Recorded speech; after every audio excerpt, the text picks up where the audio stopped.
All right. Good evening, everyone, and welcome to another live edition of the WGSN-DB Going Solo Veterans Corner. I'm your host, retired Army First Sergeant Paul Holbert, live from Northern Virginia. And we're going to meet tonight's guest in just a moment. But before we do that, I want to take a moment to give a shout out to our two wonderful sponsors of our Veterans Show. First, I want to thank Quest Jewelers from Merrifield, Virginia. And folks, we always have the holidays coming up. For you ladies, Father's Day is the next one in the barrel. So I suggest if you're looking for something special for that special guy, contact Quest Jewelers in Merrifield at questjewelers.com, or you can give them a call and talk to Pete and his brother Juan. They are the owners of the shop and some really great guys, and they will help you out. Ladies, it might be an opportunity for you to get on the website and find something you really like and leave that hint to your special person as well. So check out Quest Jewelers in Merrifield and give them a call. I also want to thank you, or send a thank you out, excuse me, a slip of the tongue there, to Nationwide IT Services. NIS is a service-disabled veteran-owned small business located in Fairfax, Virginia. CK Park and his professional crew there are there to help you with all of your business needs, whether it's IT support, training, 360 assessments, management, performance management, whatever your needs may be for your business. He has a professional staff there. And one thing I have to say that I really love is that CK employs about 60% of his staff are veterans. So he really looks out for the veteran as he does by sponsoring our shows. So again, check out Nationwide IT Services. All right. So tonight, for our guest tonight is retired Army Colonel Robert Huber. And Bob, he actually started his career, interestingly enough, enlisted, intended basic training in 1989. He came out as a communications specialist. The interesting thing is he later went on to, he was commissioned in 1993 as an officer from the North Carolina State Universities in Raleigh. He holds a Bachelor of Arts in Business Management from NCSU and has a Master's of Public Administration from Western Kentucky University, and an interesting thing, a Master of Arts in Defense Studies from King College and the University of London. So, I want to take this moment here to thank you, Bob, for taking the time to come on the show, especially, given the fact that you're starting your family's vacation and you're taking time out at the start of the vacation to join us here on Veterans Corner. So welcome. No, thank you, Paul, and I appreciate the opportunity to talk to everybody here. And I would tell you that it's my honor whenever you talk about veterans. That rings true to me, and that's always been a priority for me, as it has for many of us on the line. So absolutely honored to be able to talk a little bit and have a conversation with you about service. Yeah, I mean, I really enjoy doing this show and talking to all the guests because we get so many backgrounds and so many stories. And I found yours interesting because, I've had a couple of guests that started enlisted and were later commissioned. But the interesting thing is you started your commission in aviation and then moved to another field after that. Can you share a little bit about how you started with aviation? Sure, absolutely. So as you stated, went to basic and AIT over at Fort Sill, Oklahoma. Thoroughly enjoyed that, and then obviously transitioned through ROTC. I was fortunate enough to get a commissioning out of North Carolina State and get selected for aviation. I will tell you, to start with a little bit of levity, I actually, when I was selecting the branches, I had actually selected armor and infantry as my top two. And then one of my instructors, who I would consider sometimes adversarial, was looking over my shoulder as I was filling out the sheet of paper for branch selection. And he was an aviator. And he actually said, "Hey, I'm glad you didn't pick aviation because you probably won't get it." So I said, "Really?" So I actually scratched that off, put aviation on the top, armor second, because, I thought, okay, I'm not going to get selected for aviation. And started, was fortunate enough to get picked up and went to flight school at Fort Rucker. Yeah, I did a little work with some folks from Fort Rucker when I was stationed at Fort Benning, running the Chem Bio school there, and back and forth with a number of the units there because I used to send students through my course at Fort Benning. Um, I lovingly got, how can I say, got introduced to what the Army lovingly calls rotor heads. The chopper pilots when I was in 2nd Aviation Battalion in Korea. So that was kind of my experience with aviation. So how long were you flying? I flew probably consistently all the way up till about 2006. And then as you continue to go through the ranks, it's less and less stick time, unfortunately. Yeah. The warrant officers do the vast majority of the flying. And then when I got out after being XO, I took a different route through air traffic control, airspace, and airfields. So that kind of pulled me out of the operational units for flying, but thoroughly enjoyed it. I would tell you that the connection between the armor and the aviation, I've always been a attack cav guy. So flying Cobras and Apaches with guns on it, it's a flying tank, if you will, and thoroughly enjoyed my time in all the units that I had an opportunity to be part of. Yeah, so and we'll talk a little bit about your time in the cab, because what's interesting is yours and my career, we chewed a lot of the same dirt during our careers between tours in Korea, and both of us were instructors. I spent, my goodness, even though I spent most of my career in the Chemical Corps, I spent most of my tactical career in cav and armored cav units. Cav squadrons and armored cav units. And I do have to say, I was so very happy to see a Cobra pilot when I was in the desert, because he flew over us and waxed a couple of Iraqi tanks that were bypassed that we ran into. So it was great to see those guys overhead and you guys flying like that, I'm telling you. So you enjoyed your time in aviation, I assume. Absolutely. The warrant officers, the NCOs, and the soldiers, and the troopers, more importantly, that I had an opportunity to work with, were phenomenal. I tend to be, I look at the world through a very simple lens. I enjoy meeting Joe from New Hampshire, from Oklahoma, from California, Oregon, Texas, Mississippi, South Carolina, wherever they may be. They all have different stories. They came to the military for various reasons, sometimes the same. But, when you're out there, you're out in the field, or you're out downrange getting shot at, or you're prepping for another rotation at NTC, JRTC, and you get to really know these men and women that are sacrificing so much. To me, call me Pollyannish, but that's very special to me, that I got an opportunity to work with so many great people, great Americans that put country and service before anything else. And I enjoyed every minute of it. I miss it, but events like this, going to the local VFW, going to the parades out downtown Manassas, those are always special for me. And I thoroughly enjoy being a part of that tradition and that group of people. Yeah, I think I can echo that, because that means a lot. And I mean, you've experienced that to a great extent. And, I look at it the same way. That was one thing I enjoyed during my time, and especially when I was a first sergeant, because a first sergeant just give you the license to mess with troops.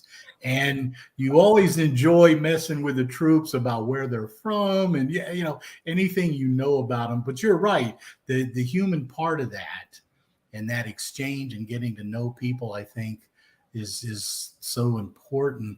And I think that's kind of what makes the military career a little different than, our civilian counterparts to an extent. Yeah, I agree. That level of camaraderie, that bond, making sure that your soldiers are resourced, that they have challenging training, that you empower your NCOs, you make sure that they are able to attend their schools, they meet all their gates, you give them the mission and intent, and you let them move out. And I have never encountered a scenario where if you give the senior NCO Corps the mission and the intent, and give them the resources and just let them conduct business, they will execute and always impress. I've been very fortunate to work with a lot of great leaders. I'm a firm believer as a prior enlisted guy and a graduate of PLDC at Fort Jackson many moons ago. That is what runs the Army. And I will tell you that if you empower those NCOs and give them the resources they need, they will always impress. Yeah, it's funny you should say that, because my first experience as a platoon sergeant, I was in Germany, in Nuremberg, as a matter of fact, in 2nd ACR. And I had a young lieutenant come over, chemical officer, to take over as a platoon leader, because when I went to the desert, I didn't have one. I deployed to the desert myself with my platoon. So it was my first experience with a platoon leader.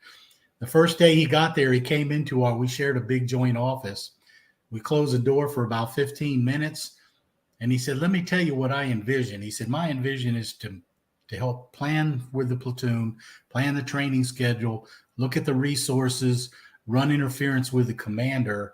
And he said, I think your job is just to make sure that it gets done. And he asked me, he said, how do you see it? And I just sat back and I looked at him. I said, well, you know what, sir? I said, I think we're going to get along great.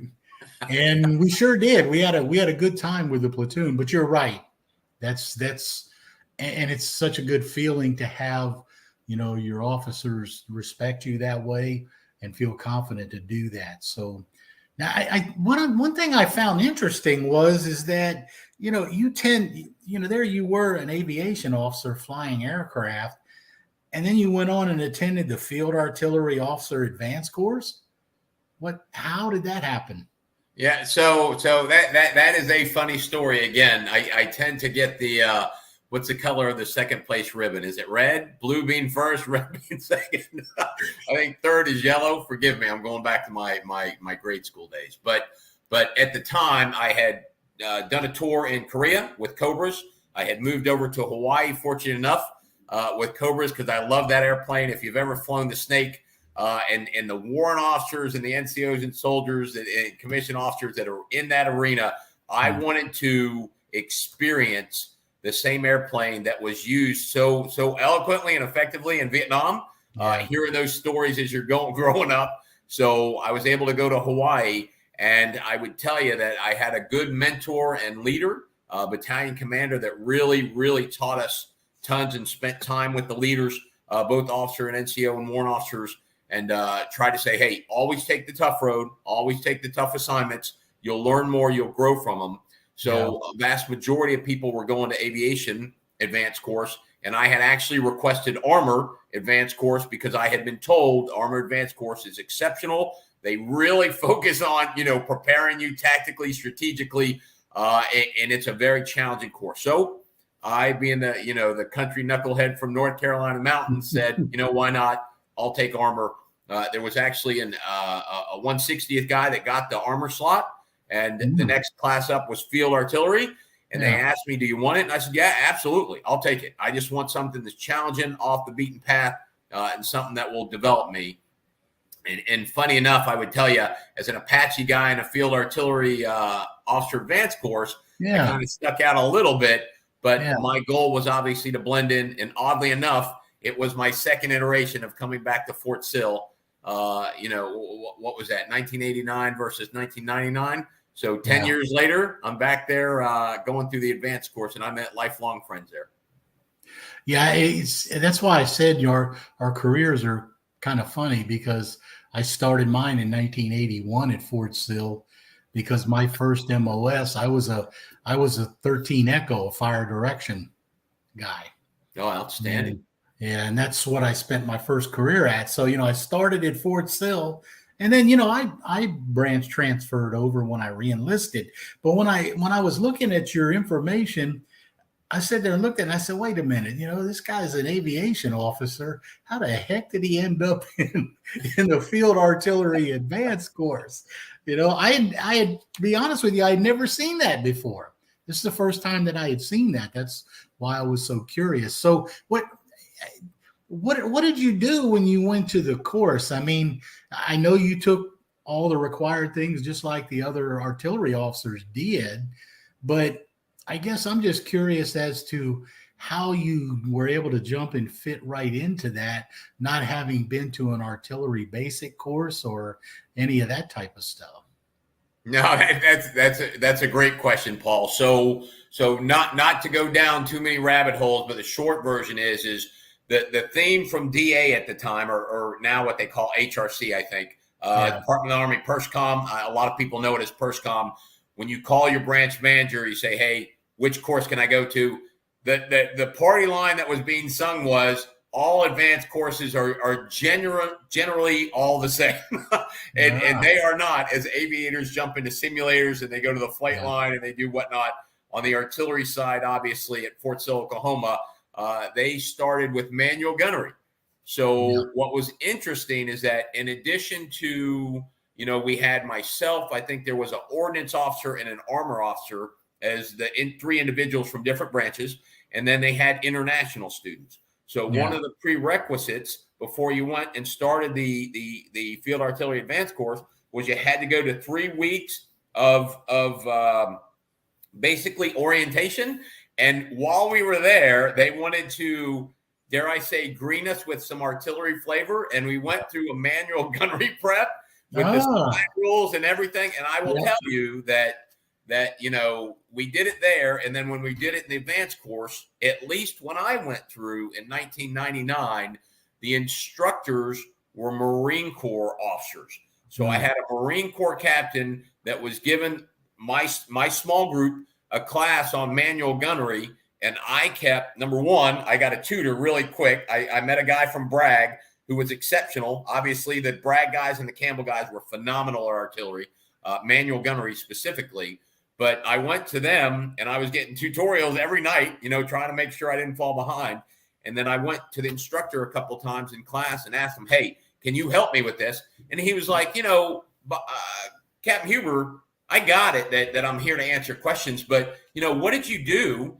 Didn't you learn all this in the basic course? And I said, "Brother, let me tell you, I'm an aviator." He didn't recognize the branch. And I said, "I was learning how to fly helicopters when I went through the basic course." And he went, "Oh my God, you're not an artillery." And it was absolutely hilarious. The whole small group started laughing.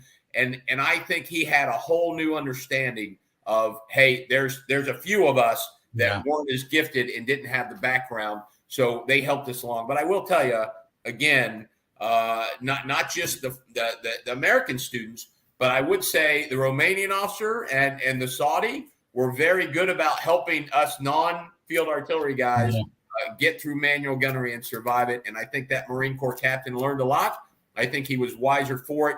But, when you have a group of, 50 people and only one of them or two of them are non-field artillery, you kind of make assumptions. Yeah, I remember those as well, because when I started in the FDC, we were using the slide rules, the MET-T books, the TI-59 calculator. And then my first tour in Korea, when I was in 2nd to 17th Field Artillery up at Camp Pelham on the DMZ, we were doing things manually and with the old fade axe left over from the Korean War. Yeah. So, I remember all those old days. And I left artillery just as we had gotten the new BCS system, the computerized BCS. Right. And I learned to use it right before I re-enlisted in chains. So, and that's the thing about the military. I mean, you can attest to it. You learn so much. You go from one thing to another. The level of responsibility is incredible. And, you learn so much because of the exposure and the experiences that they give to us. So, Bob, I want to continue our conversation here, but we're going to take just a short break to, again, hear from our sponsors, and then we will come back on the other side and continue our conversation. That works. Thank you.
All right, welcome back, everyone.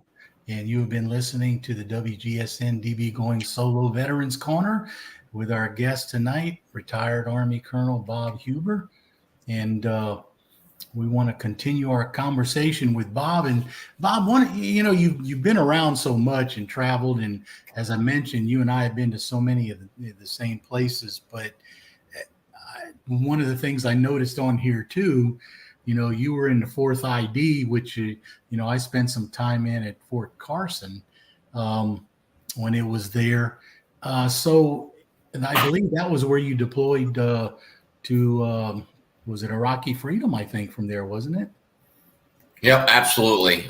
Fond memories of that. I was actually when I departed overseas, I came to Fort Hood, and I had about 2 to 3 months of integrating into the unit. It was 4th ID staff. They were looking for aviation officers at the field grade level who had not done XOS3 time. I had already accomplished that, so they pulled me up to division staff. And the G4 at the time looked at me because they were tracking all the majors that were coming from Fort Leavenworth, because I was coming from another country's CGSC, if you will, Command and General Staff College. I was considered a bonus from DA, so they launched me over there, and the chief of staff and G4 did the interview of me, and they go, "So what can you do?" I was like, "Just throw it at me. I mean, just whatever work you need, I got it." So they started giving me a myriad of tasks, primarily focused on logistics. I did aviation and attack and cav units, but primarily I was a hangar rat, if you will. I love doing maintenance on both Cobras and Apaches, and that's where I cut my teeth on a lot of issues. We're in the hangar working with the soldiers, making sure that when we wanted to launch 24 aircraft, we could do it. So when I joined 4th ID, I went to division staff. They placed me in G4. I did a myriad of tasks, primarily focused on aviation maintenance for all of MNDB, Multinational Division Baghdad. So I believe at the time we had one aviation brigade at a time, and then we supported another, obviously, with parts pieces. You do a lot of horse trading when you're downrange, but our focus was Taji and supporting 4th ID when they had their aviation assets down there, and then again 1st Cav. Sometimes they were at the tail end as they were relief in place back and forth. But my G4 also asked me to conduct some assistance in contracting because they were having problems getting resources out to soldiers. Additionally, the buildup of COPS and FOBs that take, anybody who's been downrange, you got to get the T-walls, you got to get the chews, you got to get all that other stuff. And my G4 had some issues, and he said, "Bob, dig into it." So I would say that primarily aviation maintenance, but I would tell you it was QRF for the G4 and the chief of staff. So it kept me on my toes, and it kind of goes through the common thread is a jack of all trade, master of none. So I got different taskers, and I just did the best I could with the people I had and resources. Yeah, I mean, I think you hit the nail on the head, a jack of all trade and master of either none or very few, because I often felt like that as well. But, I have to say, the aviation maintenance part, one of our younger boys did 5 years in the Marines, and he was in aviation maintenance, was an aviation crew chief, worked on the Ospreys. And he really seemed to enjoy it.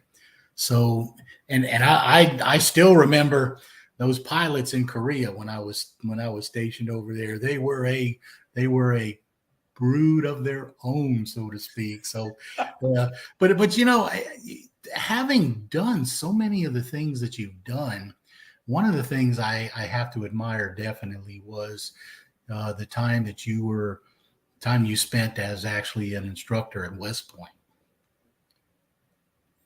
Sure. Again, great opportunity. I was actually, quick story. I was downrange in Baghdad with 4th ID. I had always, worked the timing out. When am I going to get my last assignment? So I had said once, I was a senior major. The dream was hopefully pin on 05 and then retire, live happily ever after. And my dream assignment was Destin, Florida. I think it's Eglin Air Force Base, right? Yeah. So out at Fort Walton, Niceville area in Florida. I mean, anybody who's been down there, I mean, the sandy beaches are white, everything's great. And I had the orders cut, when you're downrange and you're coordinating for your following assignment, usually you get at least your top 2 picks, maybe top 3. But I had cut the deal. I got the RFO, request for orders. We were all set. And one of my former bosses emailed me and said, "Hey, what are you doing next?" And I said, "I'm going on my dream assignment, and then I'm going to hang it up." And he goes, he was my squadron commander when I was an XO. So he said, "You know what? No, you're not. I just called your branch manager. Send me your officer record brief, your ORB, and you're coming to help teach at West Point." And I laughed. I was like, "What is this? Some experiment to take a country hillbilly from the mountains of North Carolina?" And he goes, he gave me a compliment that I've never forgotten. And he said, "Bob, you're as real as it gets. You have nothing but the best interest in heart for soldiers, and our cadets need to see that." And it resonated with me because being a prior enlisted fellow myself, it's all about Joe. It's all about the soldier. Even when I was in Baghdad, I created my own calendar, and on the calendar was one of those famous pictures of a soldier that was sweating. He had mud on his face. He was just exhausted, smoking a cigarette, and his K-Pot or Kevlar, I just dated myself, was on the side, and he was leaning on a T-wall, and you could just tell he's exhausted. And I put on the picture, on the bottom of the picture, what have you done for him today? And I made my own calendar. So every month, of the 15 that we were downrange, that's my focus. And I would tell you, getting an opportunity to teach at West Point, you get exposed to so much, but I wanted to let those cadets know, number one, teach them about the importance of leadership, both art and science, but more importantly, talk about the important position of being a leader and leading these individuals into combat, because that's where they were. When I was at West Point from what was it? It would have been 2009 to 2011. And I had just come back from downrange. So it was real with me. I mean, when I went to football games and the cannons went off for, so West Point scored a touchdown, I knew it. And immediately you go back to when you were there. I was that fresh off of downrange. But I will tell you, I consider it one of my highest honors to be able to teach there, the history, and the opportunity to teach those cadets the importance and how holy it is to be able to lead soldiers downrange in garrison, in other countries, and take care of them, train them, teach them, give them the resources they need. Don't ever abuse that authority that you have, and understand the true value of servant leadership. Yeah, I mean, well, I can see why he gave you that compliment just listening to you.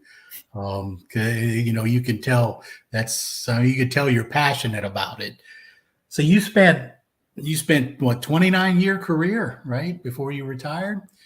Last finished up right here at in Northern Virginia at Fort Belvoir, I believe, wasn't it? That's correct. Yeah. So you decided to retire, and I know you moved into your civilian career and continued your love of aviation. And I know you started off some working for the government in unmanned aircraft systems, which a lot of people at the beginning, they thought everything was a drone. But you worked in unmanned aircraft, right, at the beginning of your civilian career? No, absolutely. And my last tour, as you stated, was commander of USASA, United States Army Aeronautical Services Agency, right there at Fort Belvoir. So the short version is I was the Army's point man on airfields, air traffic control, airspace. One of the additional tasks that we had was all the services came together, and they had an organization, if you will, that focused on unmanned systems. And we plugged into another group in the FAA that had some of the other branches of government, if you will. Department of Homeland Security, NASA, FAA, NGA was there as well, and basically work out issues in unmanned systems and the integration of those systems into the national airspace. Consequently, I had an opportunity to meet quite a few individuals that worked with the FAA, and as luck would have it, I was able to, after retirement, step into a job with the FAA working on drone integration. All of this obviously in AVS, but that specifically was AUS, unmanned systems. And they had a pilot program, integration pilot program that was directed by the president at that time, that said, hey, we want you to go out and pursue applications of state, local, tribal governments that want to help integrate unmanned systems in the national airspace. So I was part of that for about 12 months. And then I got another opportunity with Flight Standards, working the drone integration from the flight standards perspective, which I thought was a pretty interesting piece. Number one, working with the customer, if you will. And number two, helping to integrate that and making sure it's in concert with all our regulations and policies. So more of a macro view. I did that for a couple of years. And then most recently, I had an opportunity to become the program manager for VSRP, Voluntary Safety Reporting Program. Clearly an employee voice safety program, and I am getting to work with some great individuals. A lot of them are prior military veterans, so it's really enjoyable. But I would tell you, addressing safety issues at the macro level in the FAA has been a daunting task. But when you're resourced properly and you have good leadership above you, that makes it all much more palatable. So very fortunate, and I am continuing to pursue my government service time in that scope of employment. Yeah, I mean, it's kind of interesting. You spent all those years in the Army serving on active duty, and now you're continuing, your service as a federal civilian. So I would imagine by the time you finally do retire again, I would imagine you probably have about 50 years or so, give or take, between the two before you decide to hang it up. But I have to tell you, I mean, it's really admirable, to see what you've done with your career and, what you're continuing to do. But work can't be all of it. So I know you've been married for a number of years now. You have 2 children. Would you like to share a little bit about your family with us? No, that's great. And thanks for that, Paul. My lovely bride, much better half. And clearly, if you met her, you would understand I'm married way up. Me, Suk. And I met her on my first tour in Korea, and we've been married since 1996. We have 2 great children, Chris, who is 24 and lives in Hawaii, and Jenna, who is 23 as of Saturday. And she's actually coming up to meet us here at the beach, Carolina Beach, to help celebrate her birthday. Jenna went to University of Louisville, graduated with a degree in political science. Chris did 1 year of school, had a 3.0, and said, "Dad, I'm not ready for the classroom. I want to go out and work." So, I sat here and I said, "All right, you're an adult male. You make your own choices, understand it." And he has not looked back. He has done ship fitting out in San Diego, and he bounced over to Oahu, where he just got picked up in a government service job, and he's going to be working at Pearl Harbor doing ship fitting. And he's thrilled to death. He loves that field, and he is set to marry his high school sweetheart this December in Oahu. So Mama and I are using that as an excuse at the end of the year to see if we can't go camp out at his place. Oh, yeah. Nice, inexpensive Hawaii vacation. There you go. Yeah, my wife and I have one scheduled in December to go to Oahu, but unfortunately, we don't have anybody to stay with, so we had to pony up for our own place while we're there. But yeah, so I mean, it sounds like you're very proud, of your family, and so what do you guys like? I understand that you're getting ready to start a vacation here with the family, but what else is some of the things you guys like to do when you're not working? Again, that's a good question. Family is very important to us. God, family, country, in that order, and then work. But I will tell you that getting an opportunity to spend time with family. We went to see the boy and his high school sweetheart back in November of last year. The daughter is coming up to celebrate her birthday. Unfortunately, my son wasn't able to fly over, but he's actually able to make it a couple weeks from now. And he's going to link up with us in Virginia and bring his bride to be. And we're going to go hang out in Northern Virginia and go see the sights, DC, do some hiking. I would say my wife and I, since we're empty nesters, there's plenty of things to do in Northern Virginia. We enjoy, I would say, the simple life, whether that's fishing in creeks or local lakes. We enjoy walking the dog, going on trails and hiking, and just sightseeing. The other day we were at Harper's Ferry, and I had not been there before, and we took that drive up. What a beautiful area. A lot of history, obviously, but just thoroughly enjoyed it and had a great time. The drive there, the drive back, and the sightseeing and everything else. So it doesn't take a lot to keep us keep us focused, but getting out and seeing America since I've been away for so much, I think maybe 11 or 12 of my years were overseas. I thoroughly enjoy exploring new areas, even if it's something as simple as a newspaper stand or an old convenience store or an old gas station, and talking to the fella on the bench that can help me find out where I need to go without a GPS, if you will. Yeah, there you go. Well, you know what? You truly had a career to be admired, and now you're kind of, how can you say, probably living the second half of your dream. You've got your family and being able to do a lot of things. But I want to ask you, before we wrap it up, there's one more question.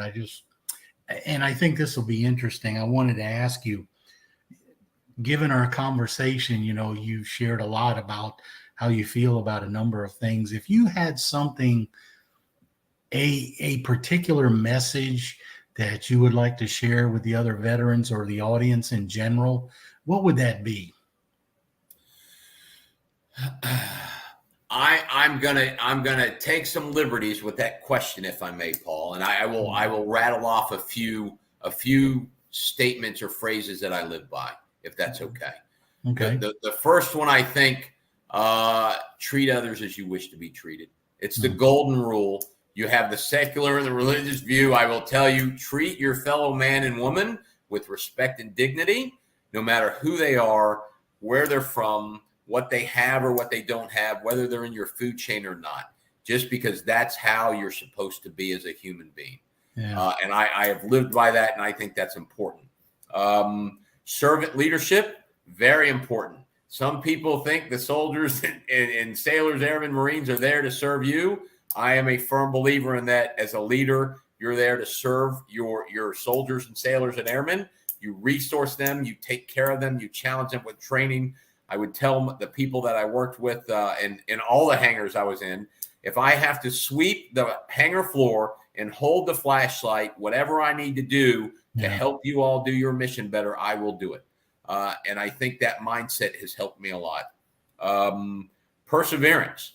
You will face adversity in your life throughout in multiple fronts. I think we all can attest to that. We've all had challenges. Sometimes you just continue to go. I know that there was a time in Baghdad when I had a colleague of mine, unfortunately found out that he had lost a family member. And at the time, we were in the middle of a fight in Solder City. He was unable to go home at that certain time. And I heard him have a tough time through the wall of our chew, if you will. And when you see that, you kind of take a step back and go, wow, that fella's going through a tough time right now. We've all had losses. We've all had adversity. Sometimes the best thing you can do is put your arm around the other individual and say, I'm right here with you. And that's the difference that you talked about in the beginning. What separates the military from a lot of our civilian counterparts is we owe it to each other. We're bonded. That bond that runs between all of us as fellow veterans is important to me, and I think it's important to everybody that's listening to this right now. And Paul, I would like to at least say one last thing. Thank you and Cece for doing the show, because it's so important to reach out and talk to all the veterans, to reach out and touch those veterans, to get that camaraderie going. And I think what you are doing with the help of Cece is extremely honorable. And I just want to thank you for being an opportunity to share that with you. No, I really appreciate it. And I appreciate you, again, like I said, taking the time to come on the show, especially, as you took off to start your vacation. So, Bob, I want to thank you very much for coming on the show. And, you've been a wonderful guest, and we really appreciate it. Thank you, sir. Appreciate the time. All right. And for those of you in our audience out there, as you know, at the end of each show, we normally will put up some information for you that we think it might be good for you to have. And we've talked a little bit about this in the past, about PTSD and the number of veterans who are struggling all the time, veterans who need help, veterans who, quite frankly, are afraid to ask for help. So if you're out there, you're a fellow veteran and you need help, get it. Don't be ashamed. Don't be afraid. Don't be afraid of the stigma. Get the help that you need. And for those of you that are out there watching, there's the information for you. You can see it right there on the VA portal. Make sure that you go and encourage someone who needs the help to get the help. We want to stem the tide of the over 20 veterans who commit suicide every day. So please get the help. Reach out to someone and help them if they need it. All right. For the audience also, we want to thank our guest tonight, Bob Huber, and we want to thank you for spending time with us on the show tonight. For those of you veterans out there listening, we want to thank you for your service. And as always, the audience, thank you for joining us here on the Veterans Corner on the WGSN-DB Going Solo Network. And we ask you to please look us up on the goingsolomedia.com. We hope to see you 2 weeks from, it'll be 4 weeks from tonight, as I will be out on the next show date, but we want to see you on our next show, our next live show. So everyone, hope you enjoy your holiday, and thank you for watching.